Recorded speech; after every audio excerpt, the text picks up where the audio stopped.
Assalamualaikum warahmatullahi wabarakatuh. Perkenalkan, kami dari kelas 6C Prodi Pendidikan Guru Madrasah Ibtidaiyah kelompok 3 mata kuliah Profesi Kependidikan Dosen Pengampu Ibu Kustiarini MPD yang beranggotakan saya Rizka Syarifah dengan NIM terakhir 081. Saya Mahirul Hasanah dengan NIM terakhir 085. Saya Husnul Khotimah dengan NIM terakhir 087. Di sini kami akan menjelaskan mengenai konsep guru profesional. Silahkan menyaksikan. Di sini kami memiliki 4 submateri. Yang pertama, makna guru profesional. Yang kedua, prinsip guru profesional. Yang ketiga, ciri-ciri guru profesional. Yang keempat, keterampilan dasar mengajar guru profesional. Nah, langsung saja ya teman-teman. Yang pertama mengenai makna guru profesional. Guru yang profesional yaitu guru yang memiliki semangat terus berusaha untuk belajar dan mengembangkan kemampuannya dalam keprofesiannya. Jika kita ingin menjadi guru yang profesional, kita bisa belajar untuk meningkatkan keahlian kita dalam berbagai bidang keilmuan. Misalnya, keilmuan dalam menguasai IT, keilmuan dalam berbagai bahasa, keilmuan dalam bidang-bidang lainnya. Kemudian kita juga bisa berlatih untuk berkomunikasi dengan baik dan benar, dan kita juga bisa produktif dalam organisasi keprofesian guru. Selanjutnya mengenai prinsip guru profesional. Yang pertama, memiliki bakat, minat, panggilan jiwa, dan idealisme. Menjadi seorang guru profesional harus memiliki bakat dan minat yang sesuai dengan kependidikan. Yang kedua, memiliki komitmen sebagai peningkatan mutu pendidikan, keimanan, akhlak mulia, serta ketakwaan. Yang ketiga, memiliki kualifikasi akademik dan latar belakang yang sesuai dengan bidang tugas. Yang keempat, memiliki kompetensi yang diperlukan sesuai dengan bidang tugas. Yang kelima, memiliki tanggung jawab atas pelaksanaan tugas keprofesionalan. Prinsip selanjutnya, yang keenam, memperoleh penghasilan sesuai dengan prestasi kerja. Menjadi seorang guru profesional, penghasilannya disesuaikan dengan prestasi kerjanya. Yang ketujuh, memiliki kesempatan untuk mengembangkan keprofesionalan secara berkelanjutan dengan belajar sepanjang hayat. Yang kedelapan, memiliki jaminan perlindungan hukum dalam melaksanakan tugas keprofesionalan. Sedangkan yang terakhir, memiliki organisasi profesi yang mempunyai kewenangan mengatur hal-hal yang berkaitan dengan tugas keprofesionalan guru. Selanjutnya, ciri-ciri guru profesional. Yang pertama, menjiwai atau menyenangi profesinya. Setiap profesi itu harus dijiwai, disenangi, dicintai, dan difahami dengan baik. Jika suatu profesi tidak disukai, maka hal yang dilakukan secara kontinu akan mudah membosankan, tidak menyenangkan, dan tidak sepenuh hati dilaksanakan. Kedua, menguasai profesinya sesuai bidang ilmu pengetahuannya. Seorang guru yang profesional haruslah seorang guru yang benar-benar ahli dalam bidang ilmu yang akan diajarkan kepada peserta didik. Ketiga, memiliki kemampuan berkomunikasi dengan baik. Guru yang profesional harus memiliki kemampuan menyampaikan, mengajarkan ilmu yang dimilikinya kepada peserta didik secara efektif, efisien, sehingga anak bisa mudah paham apa yang disampaikan. Keempat, berpegang teguh pada kode etik profesinya. Setiap profesi itu pastinya memiliki kode etik tersendiri. Nah, seorang guru itu harus memiliki sikap perilaku yang sesuai dengan perkataannya.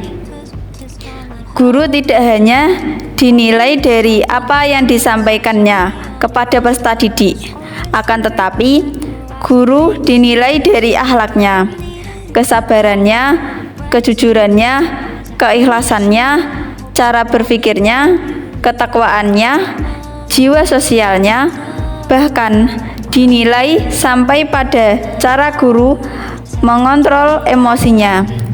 Dan hal tersebut merupakan kode etik yang harus dimiliki oleh setiap guru. Kelima, entrepreneurship.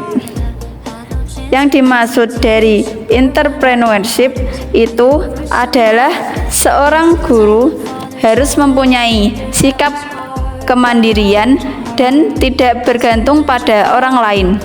Sikap dan perilaku guru yang memancarkan kejujuran dan melakukan sesuatu sesuai dengan kemampuannya. Yang keenam, self-motivation. Seorang guru yang profesional selalu mampu menghadirkan motivasi dalam dirinya dan mampu menjadi motivator untuk orang lain. Ketujuh, self-growth, di mana guru diharuskan agar terus belajar, berkembang, dan terus-menerus melakukan peningkatan terhadap kemampuan serta kualitas dirinya. 8. Kedelapan, kapabilitas. Kapabilitas seorang guru merupakan kemampuan dalam mengelola potensi yang ada dalam dirinya secara baik dan maksimal. 9. Memiliki kewibawaan.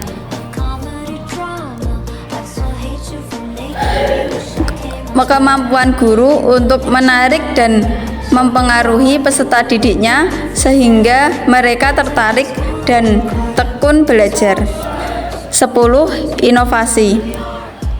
Kemampuan guru untuk menciptakan karya baru atau menerapkan metode baru dalam pembelajaran.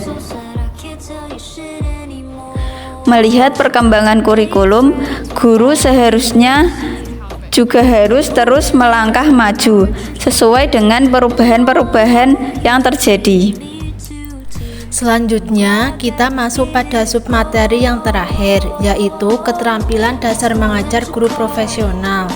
Nah, keterampilan dasar mengajar yang harus dikuasai oleh seorang pengajar itu dapat dibedakan menjadi 8 macam. Antara lain, yang pertama, keterampilan bertanya. Bertanya merupakan suatu unsur yang selalu ada dalam proses komunikasi pembelajaran.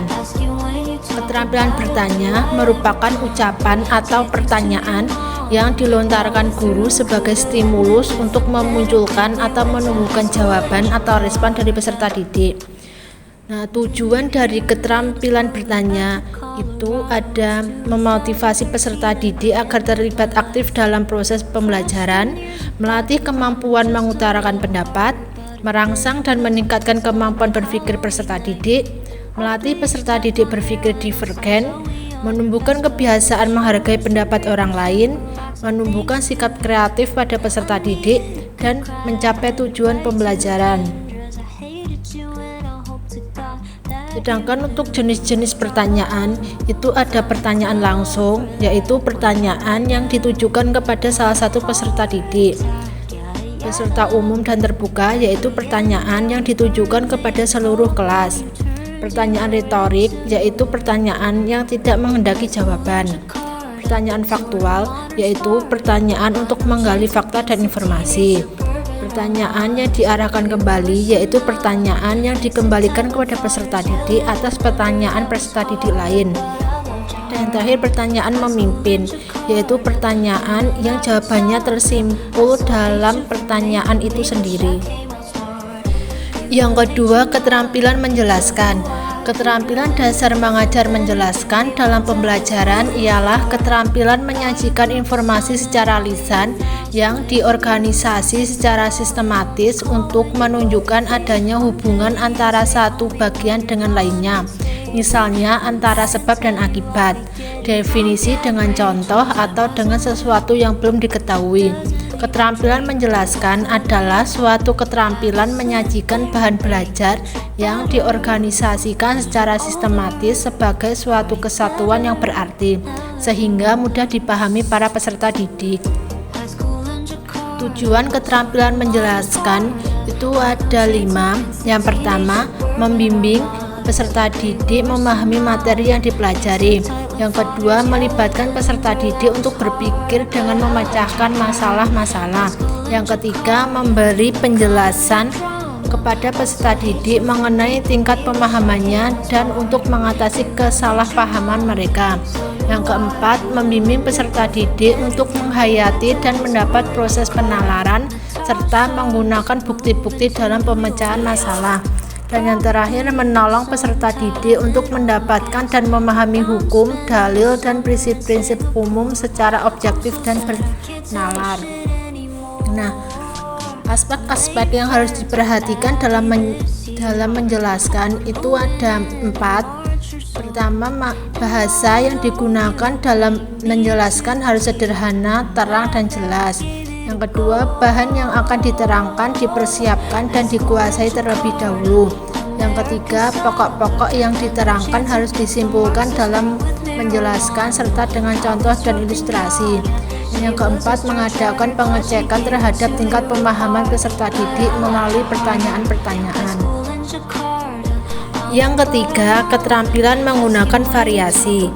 Menurut buku yang dikutip Udin dan Winata Putra tahun 2000 halaman 745 mengatakan bahwa variasi adalah keanekaan yang membuat sesuatu tidak monoton. Variasi dapat berwujud perubahan-perubahan atau perbedaan-perbedaan yang sengaja dibuat untuk memberikan kesan unik. Keterampilan menggunakan variasi merupakan keterampilan guru dalam menggunakan bermacam kemampuan dalam mengajar untuk memberikan rangsangan kepada peserta didik agar suasana pembelajaran selalu menarik, sehingga peserta didik bergairah dan antusias dalam menerima pembelajaran dan aktivitas belajar mengajar dapat berlangsung secara efektif. Terdapat 3 komponen variasi mengajar, yakni yang pertama, variasi dalam cara mengajar guru itu terdiri dari penggunaan variasi suara, pemusatan perhatian peserta didik, kesenyapan atau kebisuan guru, mengadakan kontak pandang dan gerak, variasi gerak badan dan mimik, variasi dalam ekspresi wajah guru, dan pergantian posisi guru dalam kelas dan gerak guru.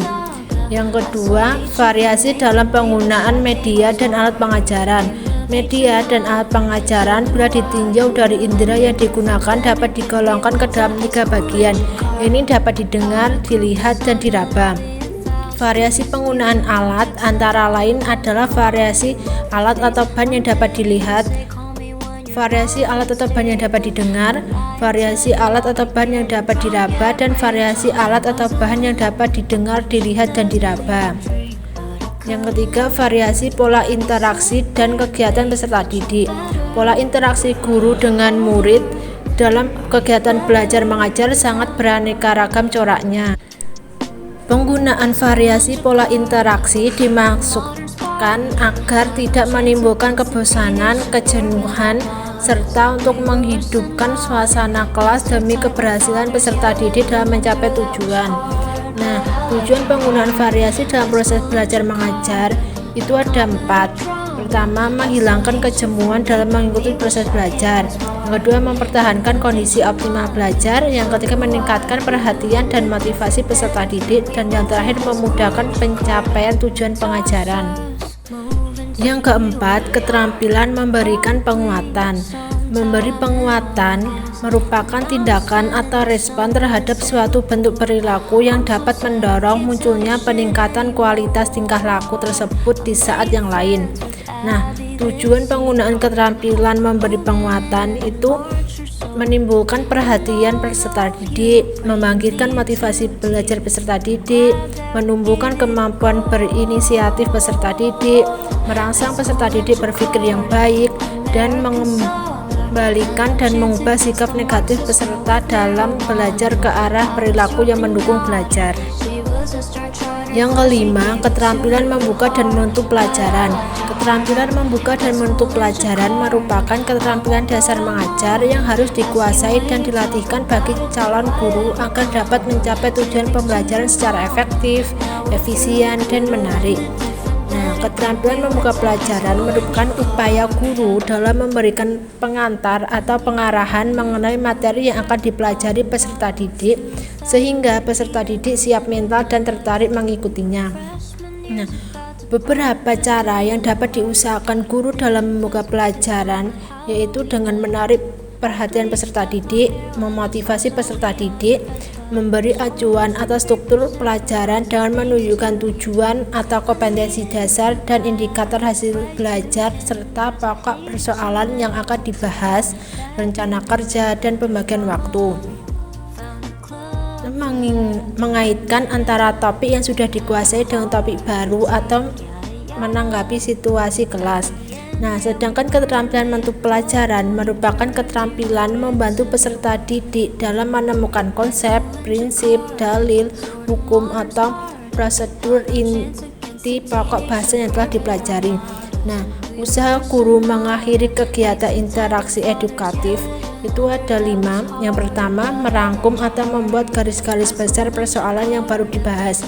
Yang kedua, mengkonsolidasikan perhatian anak didik pada hal-hal pokok oleh pembelajaran yang bersangkutan. Yang ketiga, mengorganisasi semua kegiatan atau pelajaran yang telah dipelajari sehingga suatu kebutuhan yang berarti dalam memahami materi yang baru dipelajari. Yang keempat, memberi ajakan agar materi yang baru dipelajari jangan dilupakan serta dipelajari kembali di rumah. Yang terakhir, membuat ringkasan. Nah, dengan membuat ringkasan, peserta didik dapat memantapkan penguasaan inti dari pokok-pokok materi yang telah dipelajari. Yang keenam, keterampilan mengajar kelompok kecil dan perseorangan. Keterampilan mengajar kelompok kecil adalah kemampuan guru melayani kegiatan peserta didik dalam belajar secara kelompok dengan jumlah peserta didik berkisar antara 3 hingga 5 orang atau paling banyak 8 orang untuk setiap kelompoknya. Sedangkan keterampilan dalam pengajaran perorangan atau pengajaran individu adalah kemampuan guru dalam menentukan tujuan, bahan ajar, prosedur, dan waktu yang digunakan dalam pengajaran dengan memperhatikan tuntutan atau perbedaan-perbedaan individual peserta didik. Nah, tujuan guru mengembangkan keterampilan mengajar kelompok kecil dan perorangan itu karena keterampilan dalam pendekatan pribadi, keterampilan dalam mengorganisasi, keterampilan dalam membimbing belajar, dan keterampilan dalam merencanakan dan melaksanakan KBM. Yang ketujuh, keterampilan mengelola kelas. Keterampilan mengelola kelas merupakan kemampuan guru dalam mewujudkan dan mempertahankan suasana belajar mengajar yang optimal. Nah, tujuan dari pengelolaan kelas adalah mewujudkan situasi dan kondisi kelas yang memungkinkan peserta didik mengembangkan kemampuannya secara optimal, menghilangkan berbagai hambatan dan pelanggaran disiplin yang dapat merintangi terwujudnya interaksi belajar mengajar, mempertahankan keadaan yang stabil dalam suasana kelas sehingga bila terjadi gangguan dalam belajar mengajar dapat dikurangi dan dihindari, melayani dan membimbing perbedaan individual peserta didik, mengatur semua perlengkapan dan peralatan yang memungkinkan peserta didik belajar sesuai dengan lingkungan sosial, emosi, dan intelektual peserta didik dalam kelas. Nah, tindakan pengelolaan kelas akan efektif apabila guru dapat mengidentifikasi dengan tepat hakikat masalah yang sedang dihadapi, sehingga pada gilirannya guru dapat memilih strategi penanggulangan yang tepat pula.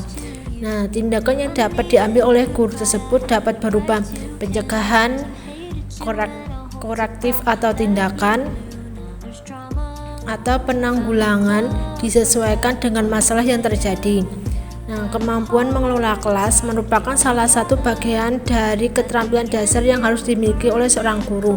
Hal ini disebabkan oleh tugas guru di dalam kelas sebagian besar adalah membelajarkan peserta didik dengan menyediakan kondisi belajar yang optimal. Kondisi belajar yang optimal tersebut akan dapat tercapai jika guru mampu mengatur peserta didik dan sarana dan prasarana pengajaran serta mengendalikannya dalam suasana yang menyenangkan untuk mencapai tujuan pembelajaran. Apabila guru tidak mampu menyediakan kondisi belajar yang maksimal, maka proses belajar mengajar akan berlangsung secara tidak efektif, sehingga hasil dari proses belajar mengajar juga tidak akan optimal. Dan yang terakhir yaitu keterampilan membimbing diskusi kelompok kecil. Diskusi kelompok kecil adalah suatu proses belajar yang dilakukan dalam kerjasama kelompok bertujuan memecahkan suatu permasalahan, mengkaji konsep, prinsip, atau kelompok tertentu. Untuk itu, guru memiliki peran sangat penting sebagai pembimbing agar proses diskusi dapat berlangsung sesuai dengan tujuan pembelajaran. Nah, hal-hal yang harus dihindari dalam membimbing diskusi kelompok kecil itu ada 6. Yang pertama, melaksanakan diskusi yang tidak sesuai dengan karakteristik dan kebutuhan peserta didik. Yang kedua, tidak memberikan kesempatan yang cukup kepada peserta didik untuk memikirkan pemecahan masalah. Yang ketiga, memberikan diskusi dikuasai oleh peserta didik tertentu. Yang keempat, membiarkan peserta didik mengemukakan pendapat yang tidak ada kaitannya dengan topik pembicaraan. Yang kelima, membiarkan peserta didik tidak aktif. Dan keenam, tidak merumuskan hasil diskusi dan tidak membentuk tindak lanjut. Terima kasih telah menyaksikan video ini. Semoga bermanfaat. Wassalamualaikum warahmatullahi wabarakatuh.